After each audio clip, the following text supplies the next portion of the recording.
introduction. Let me in turn introduce my institution in a few words. Not many of you, I guess, know much about Al Jazeera Center for Studies. However, you know about Al Jazeera. Al Jazeera Center for Studies is the research leg and the think tank of Al Jazeera Media Institute Media Network. It was established almost 10 years ago and quickly moved up to position itself as one of the 10 top leading institutions, research organizations, and think tanks in the Middle East. According to the Pennsylvania's Think Tanks and Civil Societies program, Al Jazeera Center for Studies has, for the last 4 consecutive years, been ranked number 5 over around 500 think tanks in the Middle East and North Africa. This year, in addition, Al Jazeera Center for Studies has been ranked number 1 in the Gulf region, the GCC region. It also figured on the list of best quality assurance and integrity policies and procedures list of the same index as the only Arab institution in that list. Al Jazeera Center for Studies has more than 100 published books on various topics of geopolitics of the Middle East and North Africa. Thousands of analysis, research papers can be found and openly accessed on our website, both in English and Arabic languages. Our flagship event is Al Jazeera Forum. You probably know about it, which takes place once every year, gathering hundreds of academics, politicians, policymakers from around the world to celebrate and discuss, debate various issues of regional and global politics.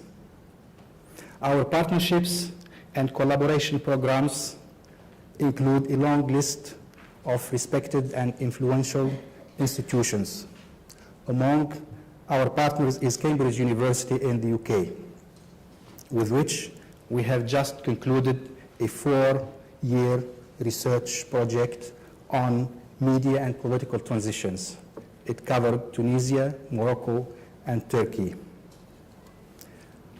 We organized joint conferences with the European Institute of the Mediterranean in Spain, with the Sofia Forum in Bulgaria, with the Institute of Peace Studies in Khartoum, just to mention a few. Today, we are organizing this interesting conference here in Washington, D.C., at the Johns Hopkins University, together with our friends, the School of Advanced International Studies, a well-respected institution for its academic and research successes in international and global studies. I sincerely hope that the collaboration between Al Jazeera Center for Studies and the School of Advanced International Studies continues and grows as a promising formula of positive engagement among research institutions between the South and the North, or the East and the West. We live in a post-globalization world where not only our policy-making decisions, but also our personal lives are affected and influenced by daily events and discussions taken thousands of miles away.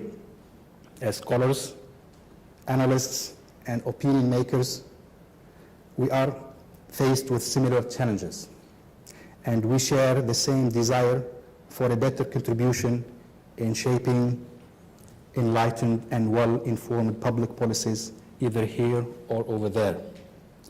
The stakes are high, and academia and think tanks are expected now more than ever before to help restore reason and moral politics. Now, allow me, in the second part of this address, to say another few words about the topics of this conference. First, on the dynamics of political geography in the Middle East. Why are we discussing the emergence of a new balance of power? Simply because the old regional system that we have known for 100 years is not holding together anymore. It has come to a state of almost complete redundancy and dysfunction. For the last 7 years, or several years, this collapsing system has been producing chaos, instability, terrorism, and violent conflicts across the region. New geopolitical realities and dynamics deserve our careful attention as we try to make sense of this transition from a system that we are familiar with to a system or systems that are emerging and still in the making. However, power and influence are no longer the monopoly of the traditional big states in that part of the world. Indeed, power and influence are no longer the monopoly of states, with the phenomenal proliferation and growth of non-state actors. The traditional role of big states like Egypt, Iraq, Syria, Saudi Arabia, Algeria, which used to be the leading powers in the region in both the Mashriq and the Maghreb parts of the Arab world, has diminished considerably. Iraq, for instance, continues to suffer multi-forms of violence, sectarian politics, terrorism, and widespread corruption, especially since the invasion in 2003. Egypt, which failed to transform its 2011 revolution into a democratic system and economic growth, and to invest in real power, both hard and soft, has since turned inwardly, fighting terrorism within its borders, cracking down on political opposition and civil society groups, losing ground and influence to much smaller states in the region. Syria, as you know, for the last 7 years, has become the battleground for various non-state actors, regional and global powers alike. The regime struggles today to retain its sovereignty and resume control over the last territories it has lost to these competing powers. Algeria in North Africa is in the waiting. Saudi Arabia is leading fights both internally and externally. The outcomes, however, look uncertain on both fronts, to say the least. The GCC, which used to be an important vehicle for Saudi influence, has since the start of the Gulf crisis and the blockade of Qatar a year ago entered into a clinical death. On the other hand, emerging smaller states such as the UAE and Qatar are playing more important roles in the region and elsewhere. Their influence extends far beyond the limitations of their geography. In North Africa, Tunisia, where I happen to come from, is another small state that played a crucial role in the current developments in the Arab world. It was the country where the Arab uprisings and all the hopes for change that they brought with it originated. It may be a bit early to visualize, in the midst of this sweeping chaos, the real impact of the model of democratic politics that Tunisia is struggling today to establish. Regionally, the power of Iran and Turkey is growing steadily. Their presence and influence in almost all the conflicts of the region is visible. The overlap and competition between the roles of those regional powers and those of global powers, the US and Russia, is increasing and adding more complexity to the current realities. Unlike the old regional system that was primarily designed by foreign powers, here I refer to France and Britain, and in particular to the Sykes-Picot Treaty. Unlike that system, which was designed in the absence of regional or influential regional powers, any emerging system in the Middle East today will have to take into account these new regional dynamics and geopolitical realities. But against the backdrop of these dynamics and realities, to what extent do current developments and shifts in the Middle East between global powers and regional actors on the one hand, and between states and non-states on the other hand, still conform to the assumptions of the balance of power theory in international relations? This brings me to the last point of this speech, the balance of power theory. As we know, the concept of balance of power is central to the realist approach in international relations theory. It implies a rational objective of foreign policy among more than one player in a region, which is often characterized as vital to strategic interests and for global powers. As David Hume explains in his famous essay, Balance of Power, the concept is as old as human history itself and was often referred to by both political theorists and practical statesmen. However, the notion of balance of power should not be taken face value.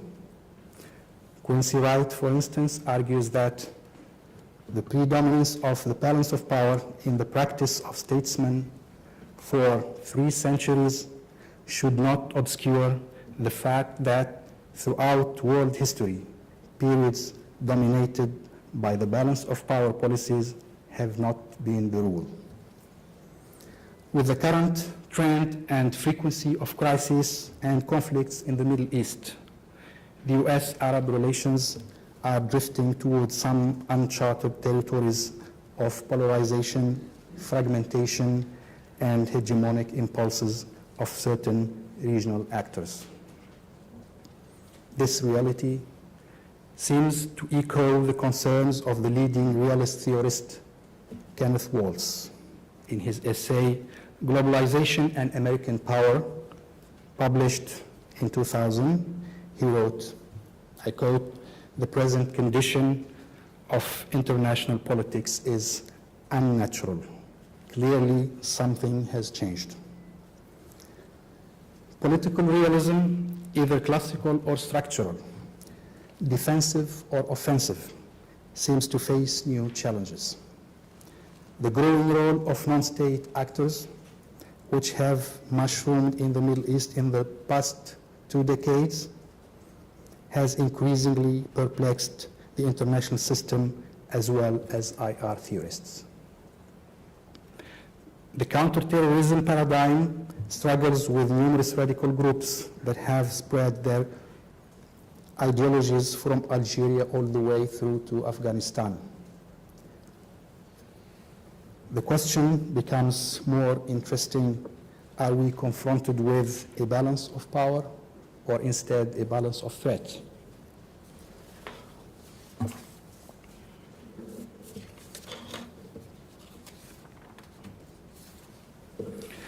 As Stephen Walt has rightly pointed, the balance of power theory is not wrong, it is merely incomplete. Power is one of the factors that affect the propensity to balance, although it is not the only one, nor always the most important. Back in December, he started his revealing essay, "Who's Afraid of a Balance of Power?" with an interesting introduction, from which I read, "If you took an international or an introduction to international relations course in college and the instructor never mentioned the balance of power, please contact your alma mater for a refund. Instead of asking why Russia and China are collaborating, or pondering what has brought Iran together with its various Middle Eastern partners, they assume it is the result of shared authoritarianism, reflexive anti-Americanism, or some other form of ideological solidarity. This act of collective amnesia encourages US leaders to act in ways that unwittingly push foes closer together and to miss promising opportunities to drive them apart. As the Russian strategy has gained more prominence in Syria and other parts of the Middle East, President Trump's call for selective interventions within his call for America's isolation from global crisis has raised questions about the US real strategy vis-a-vis the re-emerging bipolar system of international relations. Russian President Vladimir Putin has argued, I quote, instead of establishing a new balance of power, the United States has taken steps that threw the international system into sharp and deep imbalance. This brings us to the core questions of this conference, which will be discussed over the next 3 panels: the current dynamics of political geography in the Middle East, the impact of non-state actors and shadow politics, and the sustainability of the balance of power, both in theory and practice. Thank you.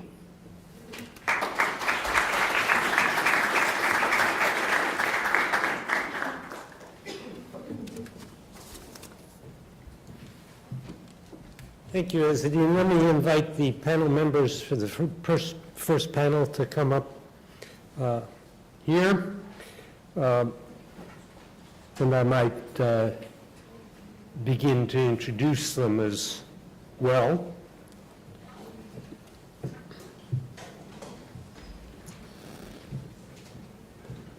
You have their bios.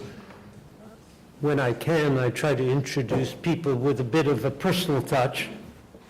And I would say, first of all, that Ross Harrison is somebody I've gotten to know at the Middle East Institute over the last couple of years. We participate in what are called the Middle East Dialogues run by Rhonda Slim, whom we'll be hearing from a bit later. Ross teaches at both Georgetown and Pittsburgh, and he is the author with Paul Salem of Chaos to Cooperation Towards Regional Order in the Middle East, and he'll be starting us off, including with a PowerPoint, I understand. Kadir Ostoun is simply the guy to talk to in Washington if you want to understand Turkey as it is today. And I look forward to hearing his remarks. He's a PhD from Columbia, a master's from Bill Kent, and has a real command of not only Turkey's foreign policy, but also what drives it domestically. Khaled Al-Jabr, I know much less, only his Gulf International Forum, which has started to become an important place for discussions of the Middle East in Washington, mostly over lunch so far, but I understand it'll be hosting a big conference in September, so you should all keep your eyes out for that. Suzanne Moroney is simply the best on Iran in Washington. She is, more formally speaking, the Deputy Director of the Brookings Foreign Policy Program. But I always, I think I'm not only just not alone, but I think I join a very large number of followers in always thinking that I've learned a great deal when Suzanne talks about Iran. So, each of the speakers I've told has 10 to 12 minutes. I think Ross will take a couple of minutes more, but we will proceed in the order in the program and then turn to Q&A afterwards. Ross? Thank you, Dan. You may speak either from there or from up here. How do we arrange the PowerPoint? The PowerPoint is, it's here. It's up, so I click it, okay. I'll stop.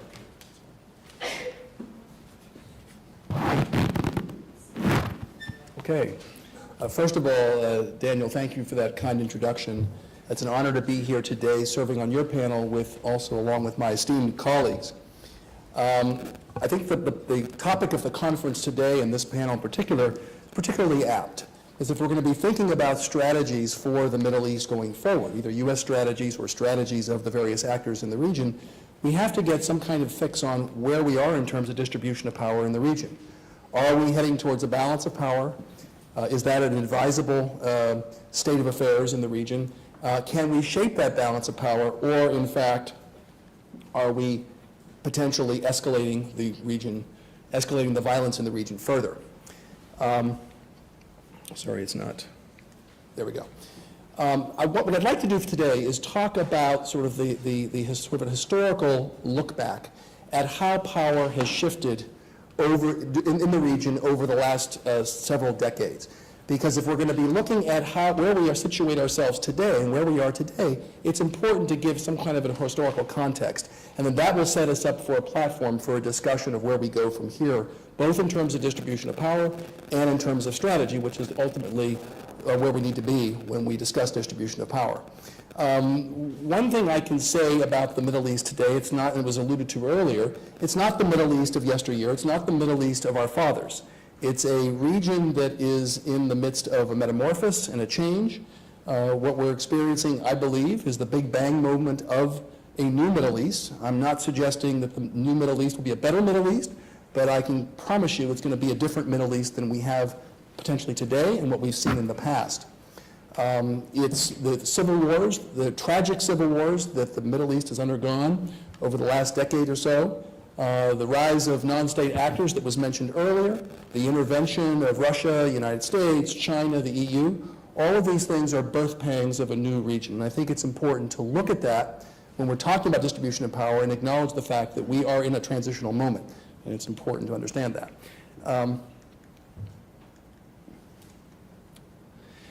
When I was in graduate school, it seemed like 150 years ago, in the 70s and the 80s, I was a Middle East analyst, specialist in grooming, and we considered ourselves Arabists.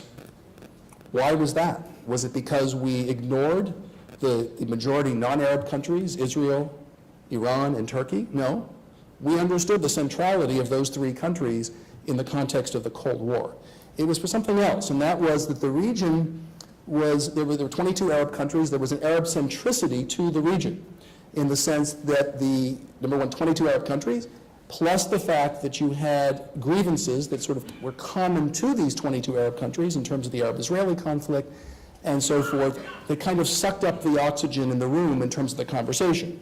So if we were talking about Middle East affairs, it was impossible to escape the grievances and the themes that came out of the Arab world as the Arab world transitioned from the colonial yoke into independence. The other reason was that this was the context of the Cold War. You know, the non-majority Arab, the non-Arab majority governments, Israel, Iran, and Turkey, were not really contested. They were central to the Cold War, but clearly, after 1953, in the overthrow of Mossadegh, Iran was leaning towards the West. Israel, at birth, leaning towards the West. Turkey, joining NATO, leaning towards the West.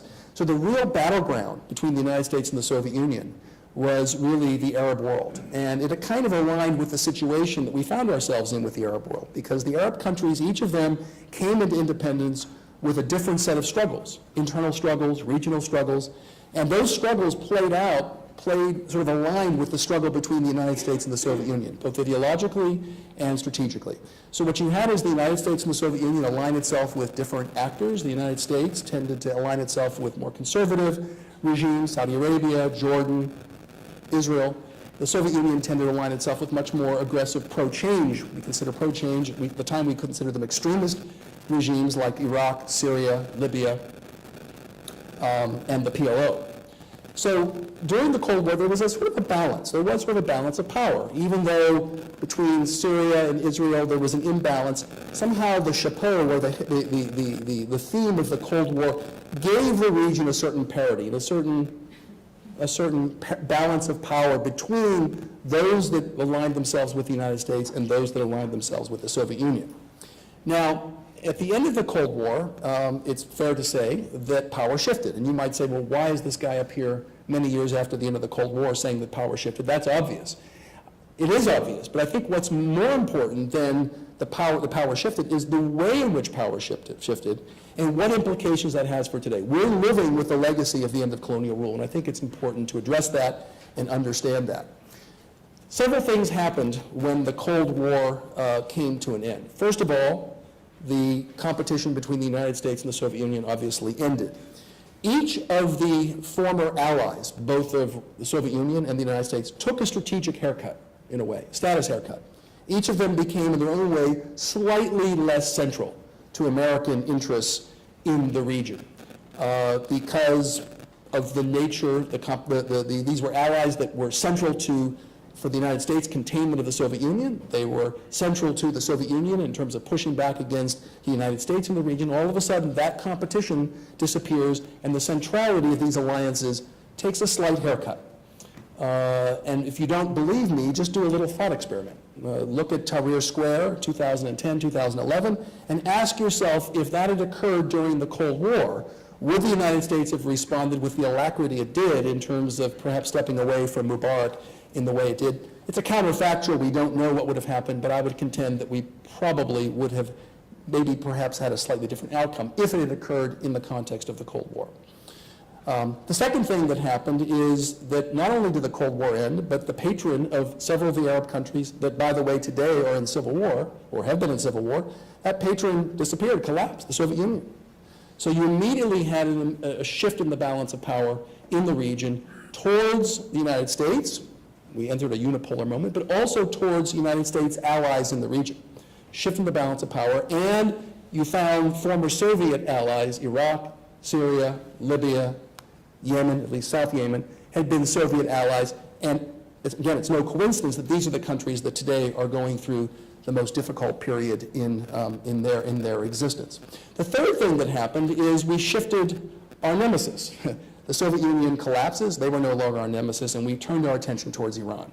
And that was the third kind of strategic outcome of the end of the Cold War that was very, very, I think, very, very important and tells us a lot about where we are today going forward. So what happened? Well, each of the Arab countries that lost their Soviet patron had to reconfigure themselves domestically and regionally.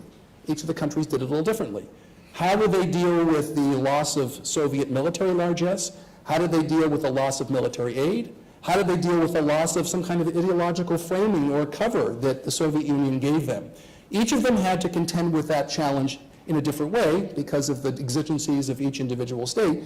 But suffice it to say, each one had to recalibrate their legitimacy formula internally. Externally, also, they had to adjust, and they did adjust. As the balance of power will suggest, if there's a loss of balance of power, there will be some form of adjustment. I would argue that it started very early, that the formation of a resistance front, you might say, or we call them today revisionist powers, started very early. Even before the formal end of the Cold War, Saddam Hussein challenged the existing order of the region, recklessly, perhaps foolishly, aggressively, brutally, but I think if you put him in the context of what we're experiencing today, it was not just a one-off. It was the first kind of shot across the bow in terms of challenging the existing regional order. Later on, we saw the emergence of another form of a resistance front, the alliance between Iran, Syria, Hezbollah.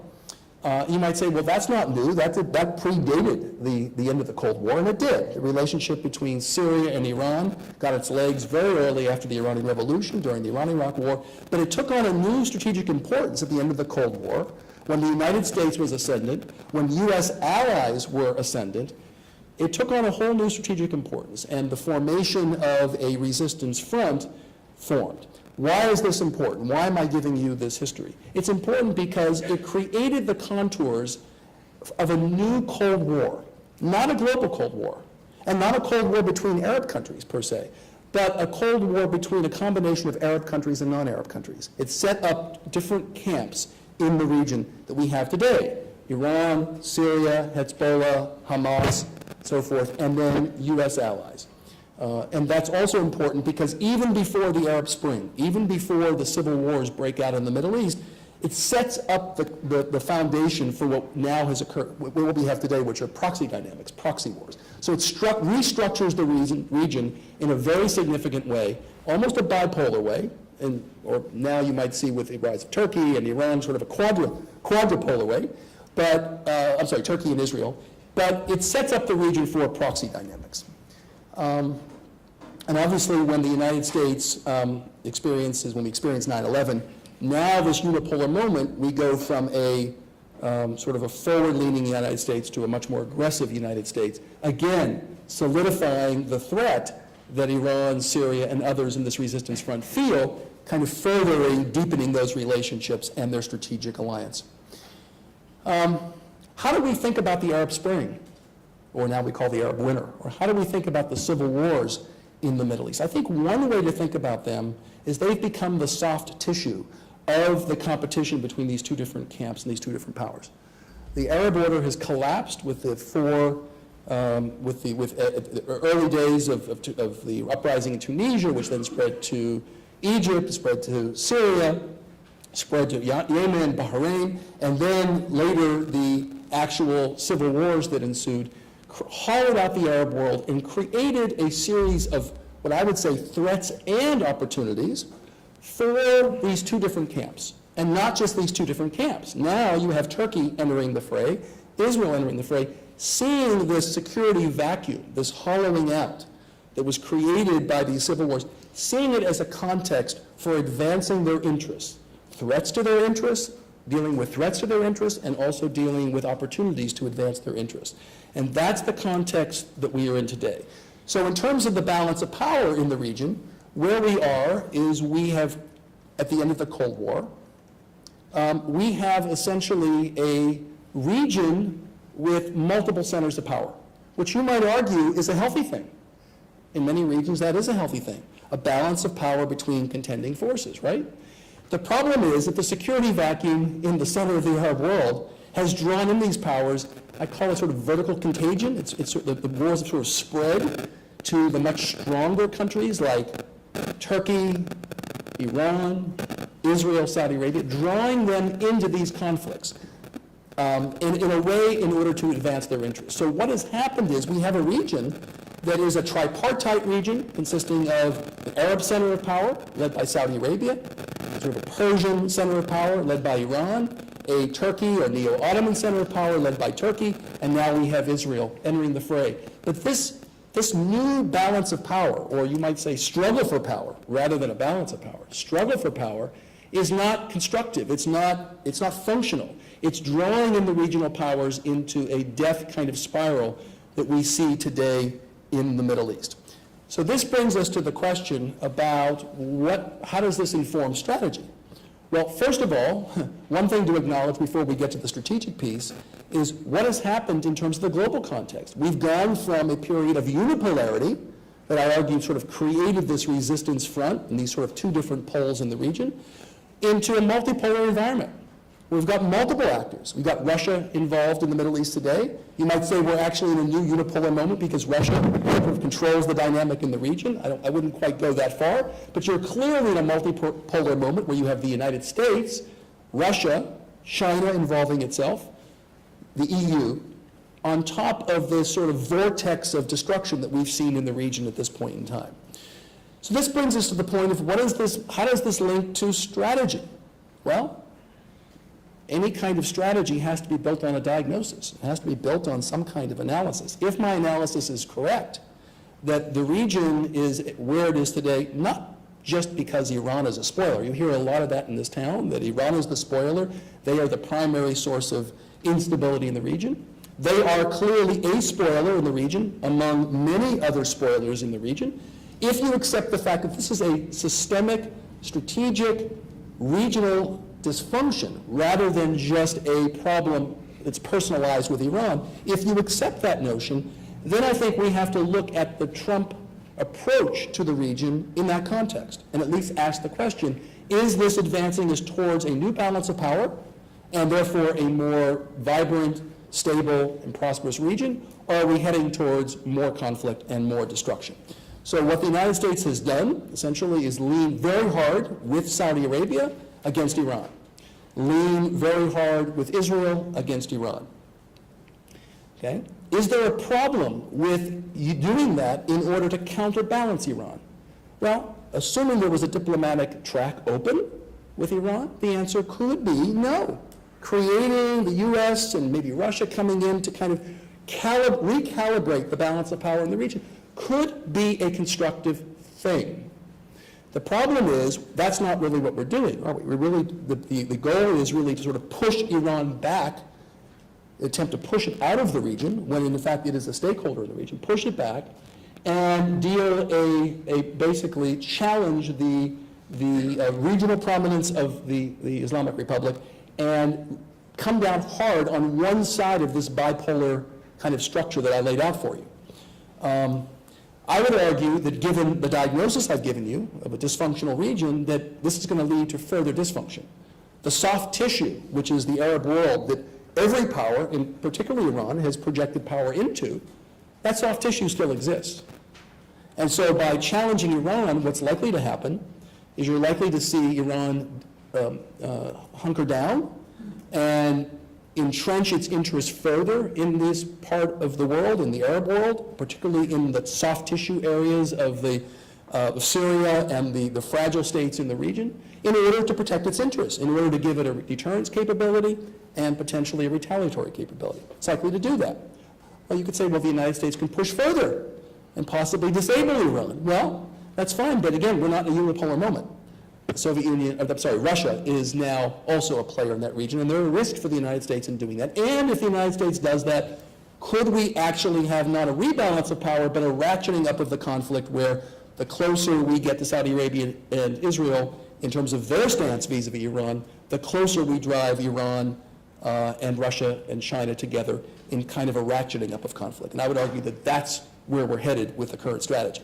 Going forward, when I talk about regional cooperation, the topic of the book that Daniel Silver mentioned, it's, again, a lot of disbelieving eyes, and including my own sometimes. When we talk about cooperation in the Middle East today, it seems fanciful.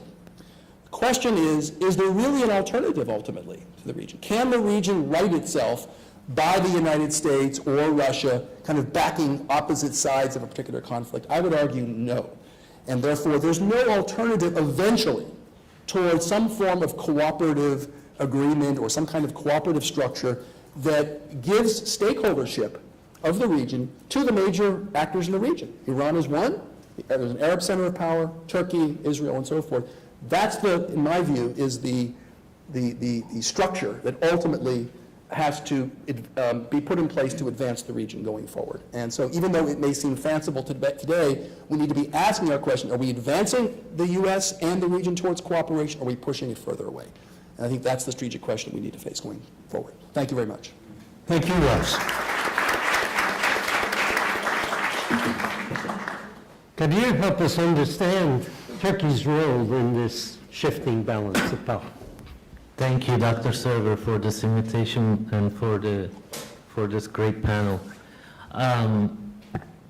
Well, just a couple words on the regional dynamics. I think, at least from Turkey's perspective, the 1991 and then the U.S. invasion in 2003, these were critical in the way that they resulted in serious security problems for Turkey along its border. After the 91 intervention, you saw a spike in violence, and PKK was able to recruit a lot of soldiers for itself from among refugee camps in the southeast of Turkey. about 500,000 refugees had crossed the border to Turkey. I'm gonna skip very fast that part. 90s essentially taught Turkey in that episode that you could not simply align yourself with the West and then hope for the best. And that was the traditional Turkish foreign policy up until, let's say, mid to late 90s. In the 2003 invasion, when Turkey opposed the invasion and wouldn't let US troops through its territory, there was a big, obviously, public opposition to it. Turkish strategists thought that there were going to be serious consequences and they couldn't stay away from what was going to happen after the invasion. Because of that, immediately afterwards, despite the fact that Turkey didn't allow US troops through Turkey, you saw them reach out to the US and help with logistics and other things. And the lesson from the 90s was that you couldn't stay away from these regional developments and hope for the best. We saw that with Turkey developing relationship early in the 2000s with Syria. One politician told me that it wasn't like we had the option of Syria, Iraq, and Egypt. We didn't have many options to sort of make sure we are involved in Middle East politics. Syria was pretty much the only option. So you saw Turkey develop.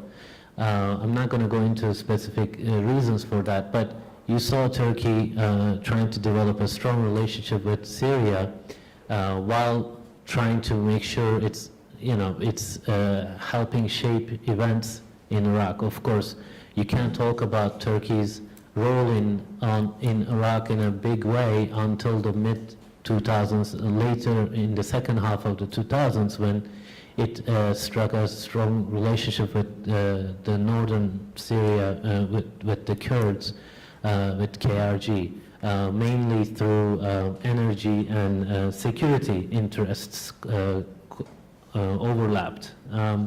So the point here is that when we are looking at the region and when we're talking about different centers of power emerging, we can't underestimate, we can't forget the U.S. role. U.S. is there, U.S. essentially, when you look at all its investments and the interest that it defends, it continues to defend today, it remains the biggest regional power. It is able to talk about its interests in Iraq, Syria, Yemen, everywhere. So we can't pull the U.S. out of the equation, and then at the same time, we can't ignore the fact that the U.S. today is either unable or unwilling to provide a framework, regional framework, let alone try to actually enforce it. And we saw that with the collapse of the Israeli-Palestinian peace process. Essentially, it's dead now. It can always be perhaps resurrected in theory, but we know where we are in terms of realities on the ground. That kind of US leadership no longer exists, and I agree with all the sort of moving parts that was talked about by Dr. Ross earlier. What pushes now the regional states to do this kind of sort of, let's say, multipolarity of regional powers is that they need to diversify their relationships and they need to compartmentalize issues. When you look at each country, you can see the examples of them trying to reach out to other powers, Russia, China, China more on the economic side, but you see Russia being more involved, but you also have regional powers when they can't find a solution for their issues with the West broadly, with the United States, they end up having to talk to Russia. So you see in that sense diversification of different partners on various different issues, but at the same time they have to compartmentalize. When we look at Turkey, Turkey is actually in Syria supporting opposite sides with Russia, right? Russia is on the side of the regime, but Turkey is supporting the opposition. But in terms of dealing with the PKK YPG issue in northern Syria, Turkey talks to Iran, talks to Russia, and tries to ensure its narrow national security interests. So in that sense, you see compartmentalization. Economic relationship is strong, it grows. Turkey is dependent for energy on Russia, but at the same time, it tries to find a solution while at the same time protecting the opposition that it supports. So I think these dynamics are true for many countries, including Israel. You saw Israel Prime Minister Netanyahu going to Moscow right after the announcement of the U.S. announcement to end, pull out from the nuclear deal. Dr. Server asked me to comment on Turkey's immediate priorities in Syria, Iraq, Iran. I just want to talk about those and say a couple more words about the region and finish hopefully on time. What you're seeing today in northern Syria for Turkey, it's not just a security concern, but vital, existential security concern in northern Syria. The emergence of a potential PKK statelet there under its branch of Syrian branch YPG is a vital concern. And Turkey has done something you haven't seen in a while, has conducted 3 major cross-border operations in Syria. It used to do cross-border operations into Iraq, pursuing PKK in the 90s and late 90s and early 2000s, justified on the basis of self-defense. But that concept has broadened over the past couple of years, especially after the coup. Turkey is intervened in Syria through the Euphrates Shield operation, Afrin operation, and has actually threatened to go after the PKK presence in Manbij. Just last week, US and Turkey agreed on a roadmap on Manbij. The logic of Turkish approach here is to ensure that PKK cannot create an autonomous zone, and it shouldn't be dream about reaching Mediterranean. And containing the YPG's so-called cantons in northern Syria is a major priority for Turkey. Besides that, the broader diplomatic goals in Syria is obviously for the civil war to end, ideally with Assad's departure, but you don't see Turkey emphasizing that as much, largely because Assad regime itself is not in a shape to control large territory or deliver some sort of deliver a scenario. It's the big guys, the Russians and the Iranians, who would deliver what would happen in Syria. That's why you're seeing Turkey on the diplomatic front talk to Russia and Iran. And return of at least some of the refugees is a priority for Turkey, but that can't come without providing some sort of local governance, stability, security on the ground. When you look at some of those pockets that Turkey now controls, that's the experiment, trying to get local Arabs to build up local governance structure where safety is sufficient for at least some of the refugees to return. Turkey has 3.5 million Syrian refugees in Turkey, most of them outside the camps. Only, I think, latest number is 200,000 is in is in camps. The rest is around the country, very much sort of integrated into the economy.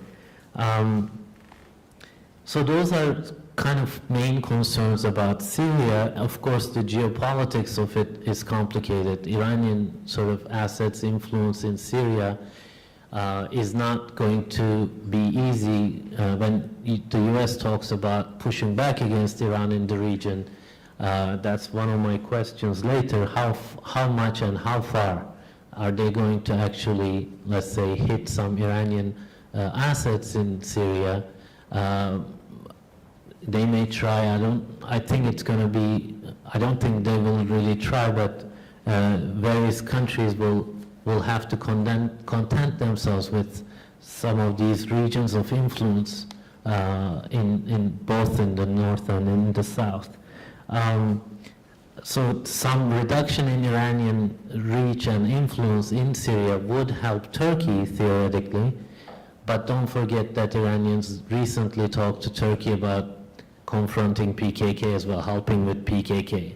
And that's attractive for Turkish leaders, of course, notwithstanding years of, so they don't necessarily trust Iran on that promise. But one thing you hear in Ankara in Turkey is the level of trust for any outsider power, including the US, is very low.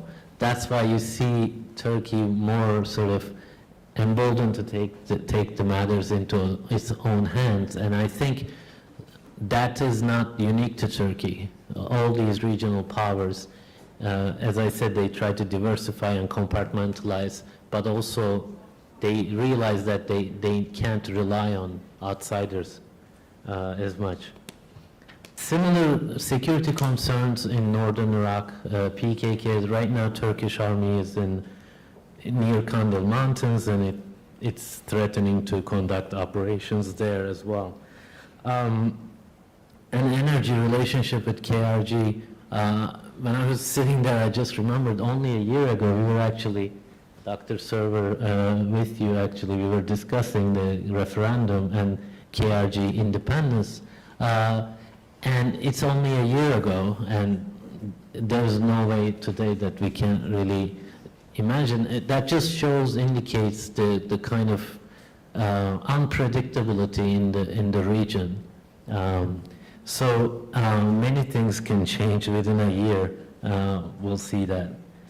With regard to Iran, Turkey did support the nuclear deal. It did criticize the US withdrawal from the nuclear deal.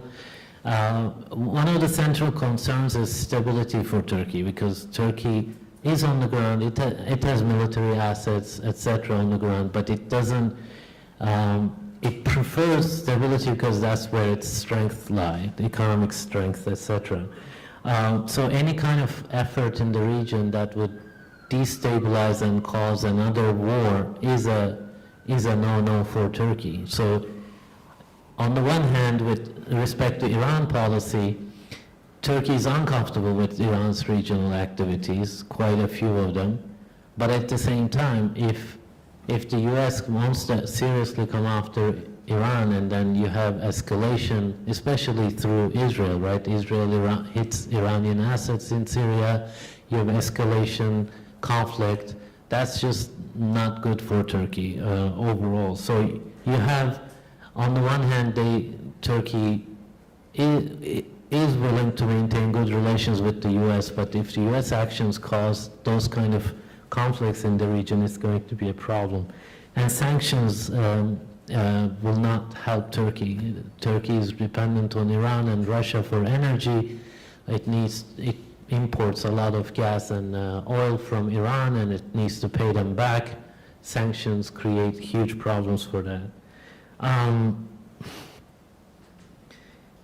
Kadir? Last word on the Gulf crisis. Turkey is not, when the tensions, there's this new bloc emerging, right? Saudis, UAE, Egypt, etc., against Iran, and then what they see Qatar as part of that. again, you see there Turkey trying to mediate on calm tensions because it doesn't help if it turns into some sort of conflict. Lastly, Israel-Palestine. Again, if there's more tension there and fighting there, you'll see Turkey come out against Israel's actions in a strong way, and then you see that. So you can count Turkey as a power, I think, that prefers stability and sort of negotiations over conflict and pushing back and sanctions, etc. Thank you. Thank you, Kadir.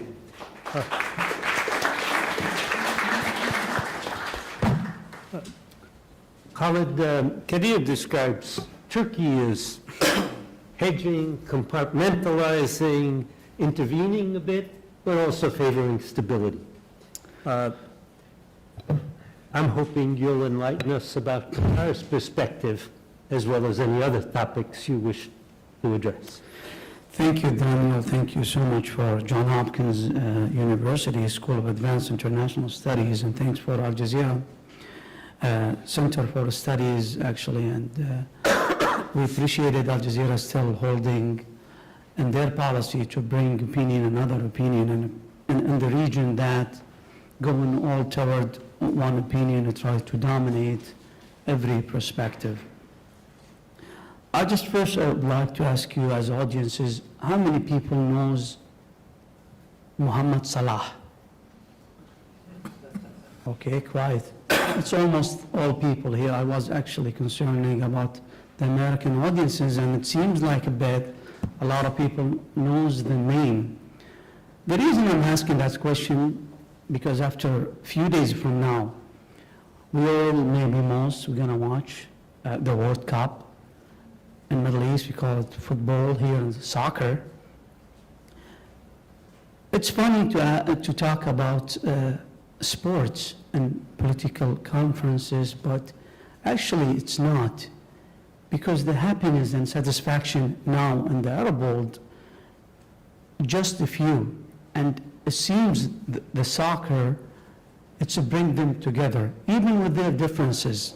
And subconsciously, even there is a lot of crisis going on in the Arab world, north and south, still they are happy that the four countries is going to play in that tournament, which is Saudi, Tunisia, and Algeria, and Egypt. And even with our differences, actually the whole Arab going to cheer for these countries, and they will forget their differences that is pushing from them in political and in different levels. The real question that we can ask now, what do Arab wants? Maybe with some studies lately, we know what women want, but with Arab, we don't really know what they want. Where is the Arab world is going? Now for 7 years, in the beginning of what we call the Arab Spring,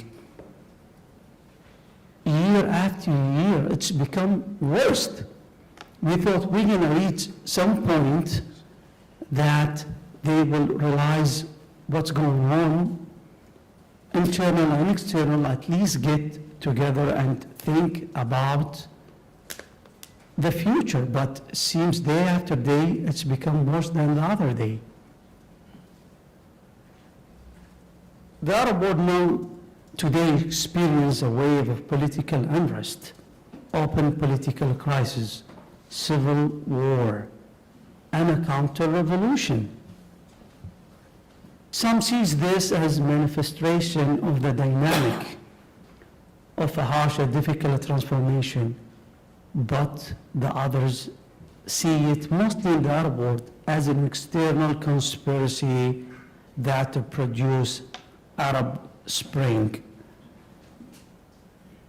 In fact, as the history tells us so far, the Arab region all the Arab states in particular are not allied to the state-nation logic, as it is the case with the Turkey, Iran, or France, but rather they are a group of regional states that have not succeeded so far in achieving any effect in politics and economy, particularly in the unity part. The Arab state, even with some experience that been formed since 50 until now, with the Syrian, Egyptian, or Tunisian, Libya unity, it's all fell apart. And we can see it clearly today in the Gulf crisis. Unfortunately, is the absence of the Arab project, as my colleagues today said. There is international and regional major player. So who controlling the Arab world is not Arab, it's not majority of Arab. We're not talking about Egypt the way that we talk about Egypt before. Algeria, Gulf, Syria. Where is Syria now? Maybe it's not even one country. But who really control it, it's a regional player. Turkey, Iran, and Israel, because they have still better than their neighbors, especially when they come with the weapons. In a traditional Arab system, the Arab state, what we see now as reaction, the Arab Spring after 7 years, they don't concern about the number of employment, the corruption, the political and economic monopoly, development, justice, national and building society, but they actually preoccupied with the power struggle and managing Machiavellian state in isolation from the right and desire of the people and the actual need of the citizen. The most important problems of the Arab regime can summarize in the consideration of power away from the legitimacy of the people and the ballot boxes, or even the legitimacy of achievement. No surprising that the Arab regime prisons are filled with many activists, opponents, leaders, and mostly anyone dare to criticize the regime. In contrast, the major Western countries, and part of the United States in particular, deal with Arab world as a land of war and violence, and they're really fed up with what's going on in the region. So even with the new administration, we can see how the statement from the president actually came when discuss any crisis, even in Syria or Libya or different countries, and he said, we're not going to interfere until some Arab countries, mostly the Gulf, pay for it, pay. We heard that word over and over and over. What we saw since last year, and we are almost now celebrating 1 year with the Gulf crisis, because I would like to focus in the Gulf perspective, since our colleague talked about the other part of the Arab world. The Gulf crisis in the late 2007, it's really divided the Gulf countries for the first time in the history. After 36 years, at least they have agreement with the major issues that related mostly to the 6 countries. The crisis, which started by hacking the website and account of Qatar news agency, it's been developed to become ugly, nasty war that been used, a language that we did not used to hear it in the traditional media and the social media, and I think every single one of us has been affected. And even stay in this group or going to the other group. So it's obvious now 3 countries, Saudis, Emiratis, Bahrainis, against other 3 countries, Qataris, Kuwaitis, and Omanis. Kuwait tried to play the moderator role. They did not succeed so far. Oman started to be neutral, but it seems that even it doesn't work as the way that it used been working for a long time before. Regional and international players also get benefit from that crisis. We can see Iran now, it's been a strength more than anywhere in the history. 4 capitals, 4 Arab capitals countries, maybe more. Now we see Turkey inside the Gulf, you know. They have, for the first time, a base in Qatar, and there's a troop there. Moreover, we see the war has been continuing, and the last war we've been experiencing is 1991, when the Iraq invaded Kuwait. So the war in Yemen, initiated by the Saudis coalition in March 2015, after Houthi controlled the Sana'a, resulting in a much destruction and a humanitarian catastrophe without any near future prospect of success. When this war is going to end, we don't know. What is the exit strategy? We don't have one. Furthermore, 2 days ago, we saw a new coalition between Saudi Arabia and United Arab Emirates held the first meeting of Saudi United Arab Emirates.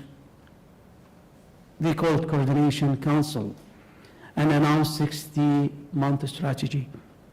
And this is obvious. It's a sign of minor alliance, a part of GCC-wide umbrella.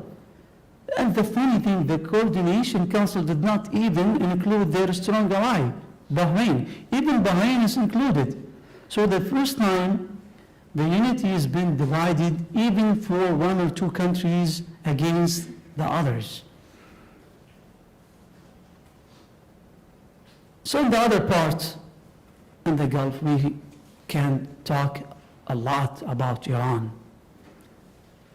And as we said, Iran really made expanding in their agenda and influence in the region. And I believe even the last decision by the President Trump when he decided to pull out from JCPOA is not going to affect Iranian position in the region. And it's a lot of experts now, they're thinking Iran making an ally with Russia to interfere more in the region than ever before. So we saw also the division in that part in the Gulf countries. Some of them praised that step. The others, they do not want more war in the region. Enough.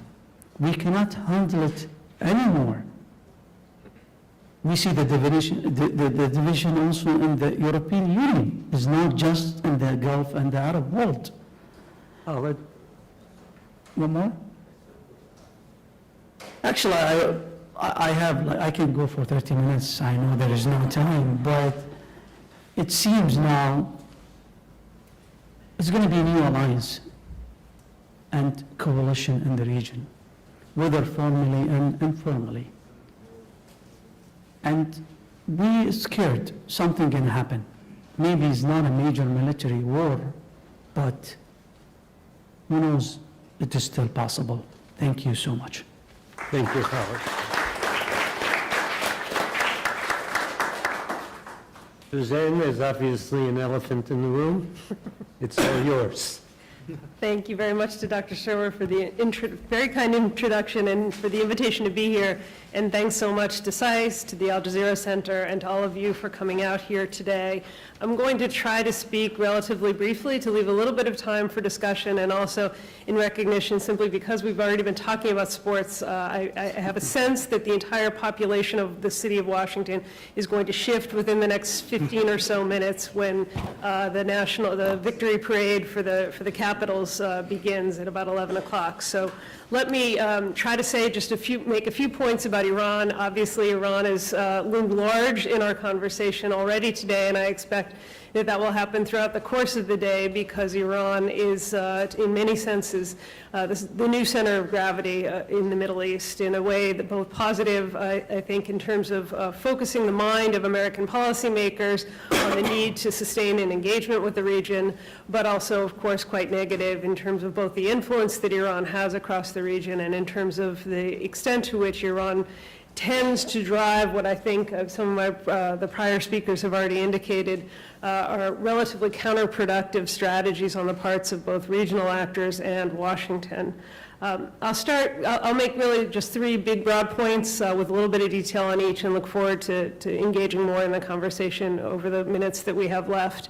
The first is simply that, within the regional worldview of Iran, there is a kind of inherent tension. That is to say that for Iranians, and this really stretches back well before the revolution, there's a natural sense of regional predominance. I say predominance rather than hegemony, because they're related words with a similar meaning, but they have a very different, I think, connotation in the way that they're interpreted. And for Iranians, I think there is, both as a result of the population size, the resource base, the kind of diversification of the Iranian economy, the geostrategic position, and the interlinkages between both North and South and East and West, as well as the historical legacy of successive Persian empires, and in the modern era at least, a real and enduring sense of national cohesion, which is lacking in many other parts of at least the immediate neighborhood. There is this sense that Iran, of course, is a natural leading power in the region, if not the leading power in the region. But at the same time, there has always been a sense of sectarian and ethnic differentiation from its immediate neighbors. At times, this has provoked tension, and of course, since 1979, this has exacerbated a sense of alienation from the neighborhood. Both the sense of regional predominance and the expectation of regional predominance, as well as this alienation, I think, were reinforced by the forces of the revolution. For the Islamic Republic's leaders in 1979, they never conceived of the revolution itself as a national project. It was always intended to be the first stage of a series of revolutions which would sweep across not just the Middle East, but the Islamic world writ large. And the Islamic Republic was deliberately framed as a transnational project. And of course, Iranian policies at different points in time have assumed a deliberate attempt to try to provoke and extend that revolution across national borders. This sense of historical destiny has also coexisted with an even more profound resentment of the neighborhood beyond the sort of historic ethnic and sectarian distinctions, but one that was reinforced by the Iranian sense of strategic isolation amidst a sea of pro-American states, ones that were both not only in the Iranian conception authoritarian, but also, of course, in many cases monarchies, which were anathema to the leadership of the Islamic Republic. And so, in a sense, Iran came out of the revolution with an even greater sense of historical destiny and an even greater appetite for conflict and tensions with its neighbors. These dueling sentiments, I think, and dueling contradictions in the way that Iran views its position in the region were even further reinforced by the events of the immediate aftermath of the revolution. The fact that I think, as many people here tend to forget, but certainly Iranians don't, The revolution itself was contested from within Iran. Iran was in a state of different types of civil war for nearly 2 years in the aftermath of the revolution, as the regime itself, as the post-revolutionary coalition itself, fought amongst one another for predominance within post-revolutionary Iran, and as a full-fledged civil war between some of the constituent parts of the post-revolutionary coalition broke out and devastated the Iranian leadership, even at a time that Iran, of course, faced another even more significant threat, and that was the September 1980 invasion by Saddam Hussein, compounded by the sense of international indifference and isolation, as the world didn't rally immediately to either side, but certainly the Arab world rallied to Saddam. And the leading powers in the world sought to sort of preserve what was seen as a useful balance of power at that time between two very problematic countries engaged in a total war that was devastating for both. For the Iranians, this is seen through the prism of the indifference to Saddam's use of chemical weapons, to the really rigorous constraints that were placed on Iran's ability to reconstitute its military at a time of tremendous weakness. And it created the seeds for what I think are one of the most powerful elements of Iran's capacity to extend its influence today, which are the strategic partnerships that it has been able to sustain despite and often in contradiction to Iran's ideological imperatives with major powers, including Russia and China. Second major point is just, we have established, I think somewhat unhelpfully here in Washington, a kind of standard metric for the success of U.S. Middle East policy for at least the past quarter century, dating back to the start of the Clinton administration, that our success in the Middle East is really contingent upon the extent to which we're able to isolate, marginalize, or outmaneuver Iran. And so we've seen varying attempts and varying strategies, most of which have used the same set of tools, combination of pressure and engagement, an attempt to forge new alliance structures across the region. During the Clinton administration, at least during the first term and a half or so, this was known as dual containment. Under the Bush administration, it was originally, again, at the outset of the administration, a more robust attempt at trying to isolate Iran through this axis of evil notion. The Obama administration went 180 degrees in the opposite direction, attempting to engage with Iran, believing that in fact it was these really ham-fisted and ineffective attempts at isolating Iran that had led to the failures of its predecessors. And now, of course, we have the Trump administration, which I would describe as perhaps the Game of Thrones, the embrace of longstanding American allies in the region, but a reliance on this presumption that a new coalition can be crafted between the Sunni Arab world and Israel, and that in itself can be the kind of silver bullet to marginalize Iran. I'd note that at the end of Clinton, Bush, and Obama, Iran, by that metric of have we isolated and marginalized, have we successfully outmaneuvered Iran, each administration failed by that metric. And it should be, I think, a sort of cautionary factor for the Trump administration as they go into what is now clearly a very ambitious attempt to put Iran at the center point of their regional strategy. And the question is why. The first, I think, is self-evident. The kind of opportunities that have been delivered to at the doorstep of the Islamic Republic of Iran, whether it's the successive American interventions in Afghanistan and Iraq, whether it's the Arab Spring, which created, I think, a vacuum across the region that the Iranians were better positioned than any other state to respond to, or whether it's the series of crises which took place during the Obama administration and more recently in the early months of the Trump administration, the war in Yemen and now the Gulf crisis, the splintering of the GCC. All of these were opportunities that Iran didn't create for itself, but Iran was well positioned to maneuver, as I said, for a variety of reasons, including the long-standing pressure that Iran had been under and the extent to which this was a leadership that from the outset had to be pragmatic, had to develop strategic partnerships, had to look for influence among marginalized and isolated parties and look to subvert rather than to engage diplomatically. The second issue, I think the second rationale for Iranian success is simply that Iran has developed a kind of credibility with its allies, with its strategic proxies that is quite durable. Iran is not a player in Lebanon because it has invested more than Saudi Arabia has invested in Lebanon. It's a player because it has managed to stick by what was effectively an organization that was still in Kuwait when the Iranian Revolutionary Guards were first dispatched in the early 1980s to Lebanon's Bekaa Valley, and it has stuck by those allies, and it has developed a kind of very durable strategic partnership in a way that none of the other parties in the region have managed to do, and that would include the United States.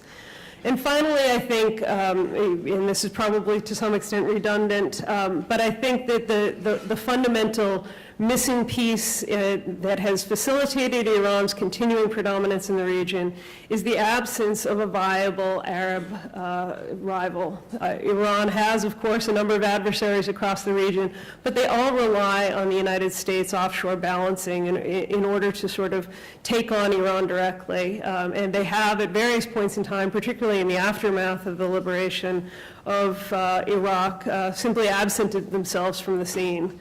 And I think that what we're seeing today is an Iran that is stronger primarily because of the paralysis that has affected both the internal postures and the strategic outreach of all of its most obvious rivals. That may in fact be changing with what we've seen under the leadership or the entrepreneurship of Mohammed bin Salman in Saudi Arabia, but I think the internal questions about the durability of that project give Iran unquestionably an upper hand in that rivalry.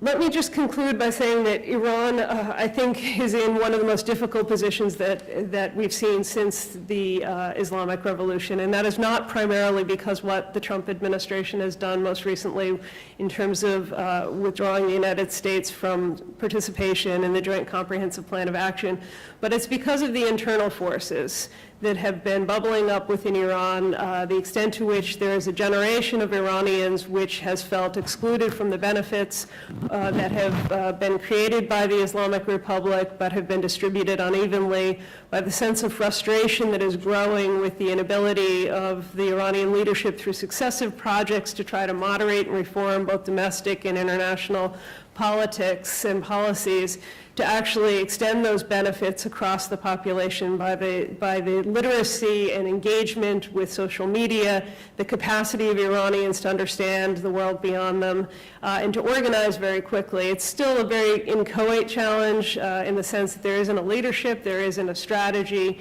but it is one that I think the Islamic Republic has been struggling with at a time of real leadership transition that is quite precarious for the Islamic Republic. What we're seeing, I think, at the fringes is some fracturing within the establishment. This is not, I think, an easy path toward regime change, and it is very much, I think, counteracted by the very public efforts of the American administration to try to take on Iran.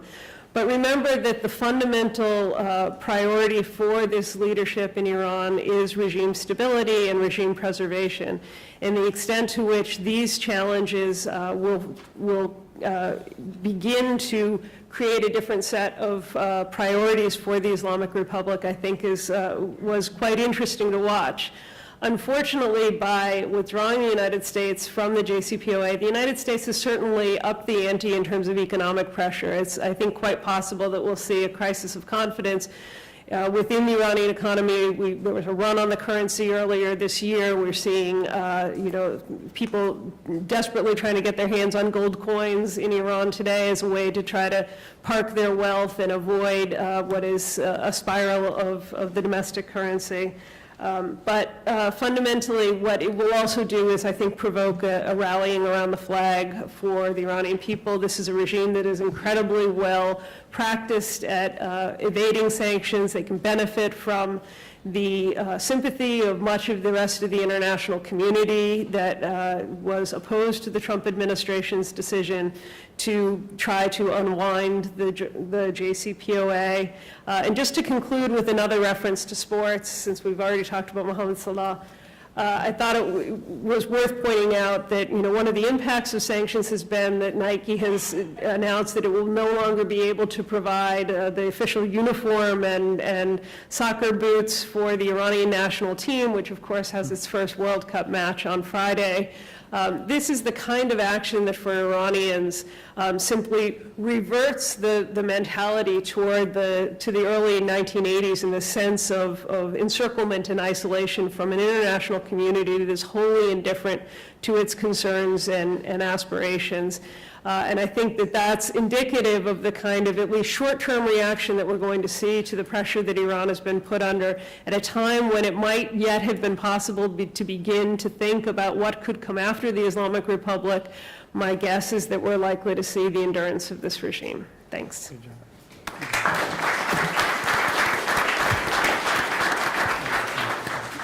Well, you've all fulfilled expectations. I have 1,000 questions for you, but I'm going to skip my own questions and go to the audience. We are about 15 minutes behind schedule, but we're going to take the next 15 minutes and go to coffee break at 11:15. Please. I've got one here.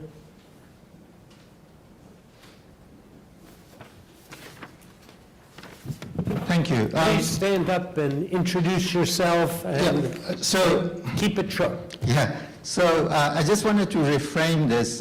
One of the greatest articulations of possibilities for global relations was by Jimi Hendrix. He said, the world will become a better place when the power of love replaces the love of power.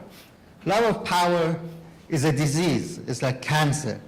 We have to figure out how to deal with this disease, and instead of taking it to be as a healthy measure. Question is, how can we all chill out and learn about love of power? Introduce yourself, please. I'm Mazen Illich.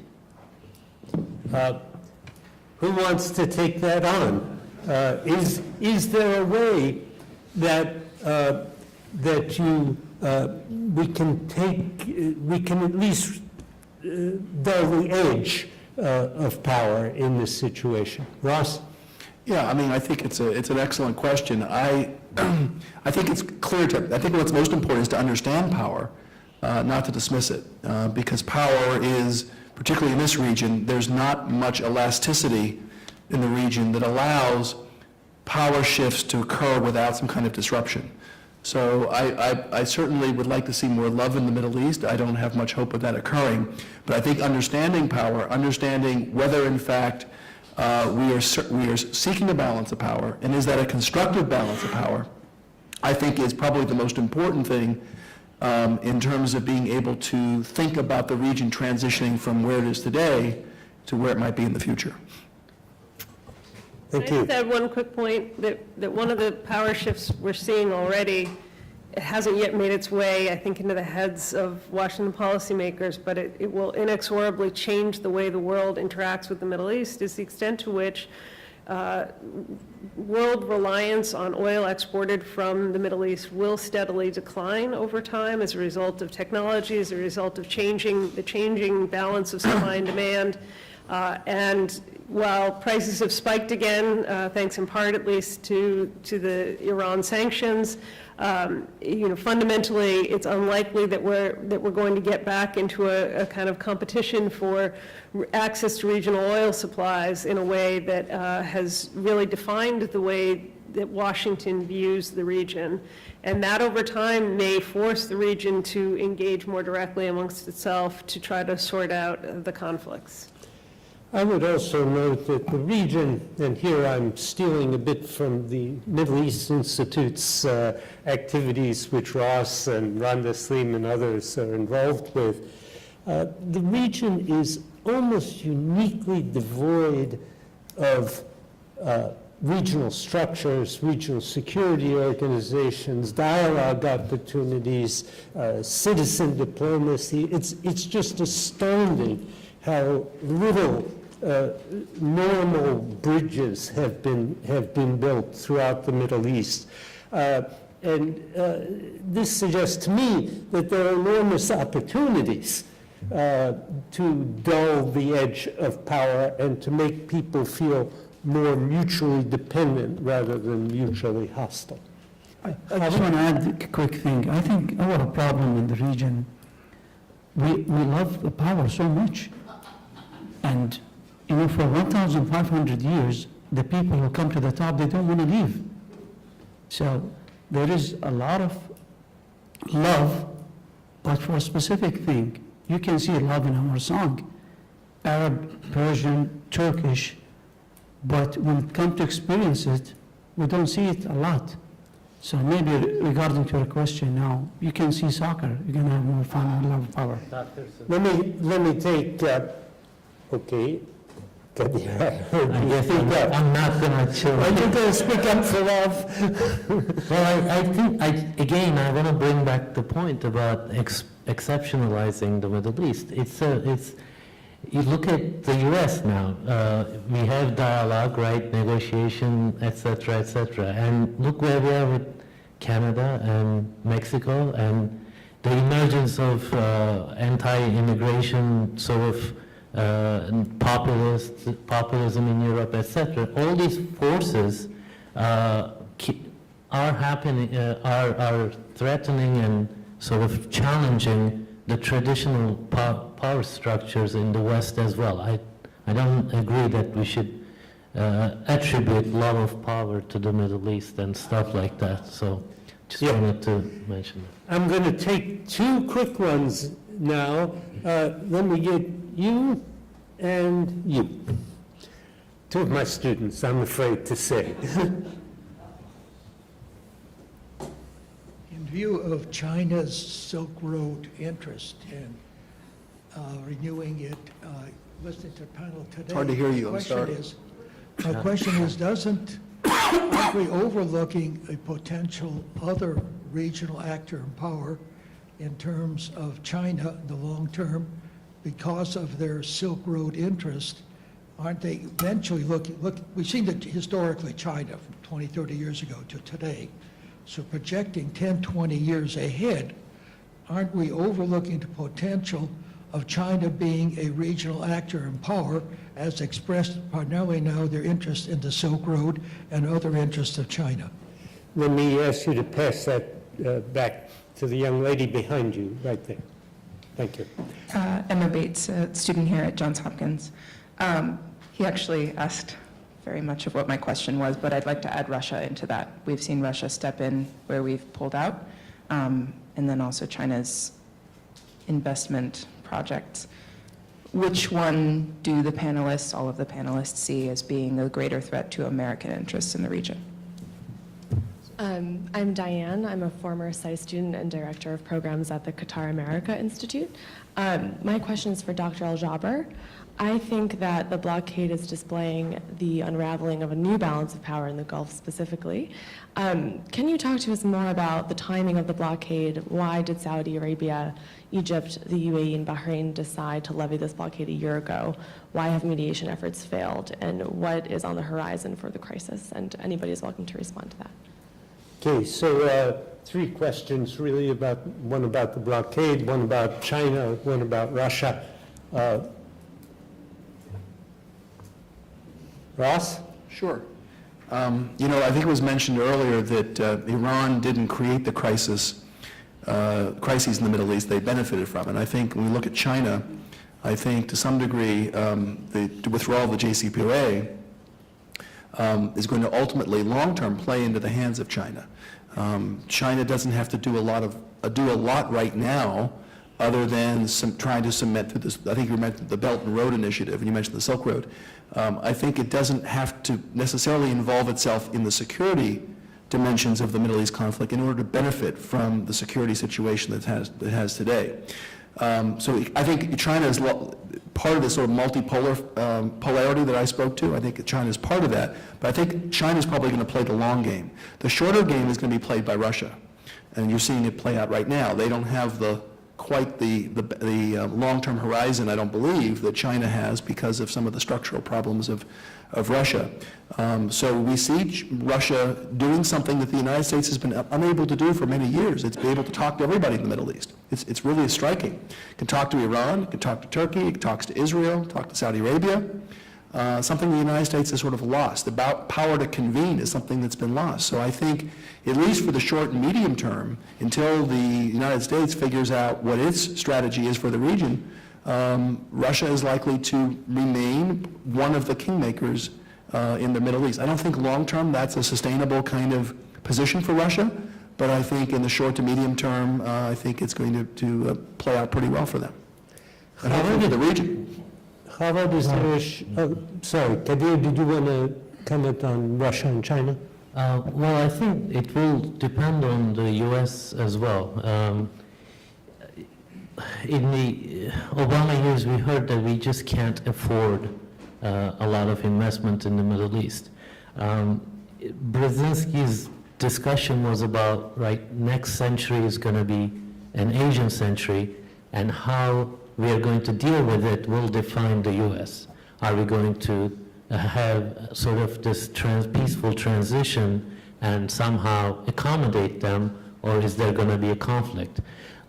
So I see right now U.S. doing the diversification and actually compartmentalizing with both powers. And in the absence of a broad sort of U.S. framework for the region, you can't easily say, well, China is a bigger threat and Russia is a bigger threat, because U.S. either confronts them or cooperates with them at different levels on different issues. And if that continues, the absence of major blocks in the region, you're going to see these dynamics play out, and both powers, with or without a U.S. framework, I think will have a larger role in the future, and also depending on what the regional powers do themselves. Howard, is there a short version of what precipitated the blockade? Actually, it's funny. A few weeks ago, I took a vacation. I went to Palm Beach, and in the restaurant I met small family, and I think they were rich people there. They saw me a different, different shape, different color, and they asked me where you're from. I told them from the Gulf region, and the man said, "Wow, I'm sorry about the Gulf crisis." I was shocked. I lived in Florida before, maybe 7 years back. When I told him I'm from the Gulf region, he said, "Where is that? Is that in Israel?" So I think it's a lot of things going on. This is crisis. The media in Washington and the whole state, I think, writing about this crisis more than ever. A crisis has been happening, even I think more than the crisis is going on in Kuwait and Iraq in 1991. The problem, we're all affected. We all suffer from the crisis. And I think maybe until now, every single one of us looking for the turning point. And we believe maybe something happened. In that region, we believe in the kissing noses, sitting together, and solve the problem. But it seems now this kind of policy doesn't work like before, and we become divided from 3 to 3, now two coalition against others. So for the first time, we scared. And that scared bring the other players to the region, which has not been happening before. Who's get benefit from this? None of the Gulf region. And I see who get benefit from that is companies selling weapons, big names, PR companies in Washington and Europe who taken the money and from each country to criticize the others.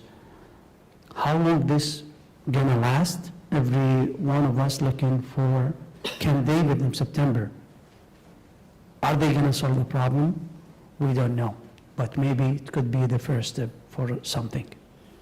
Thank you very much. Before asking you to thank the panel, I want to ask that those who are on the next panel come up here to have a bit of a chat with me before we start. But this panel has been a great launch and has helped us to understand the dynamics behind the changing balance of power. And we're going to go to coffee break now and reconvene at 11:30. Thank you.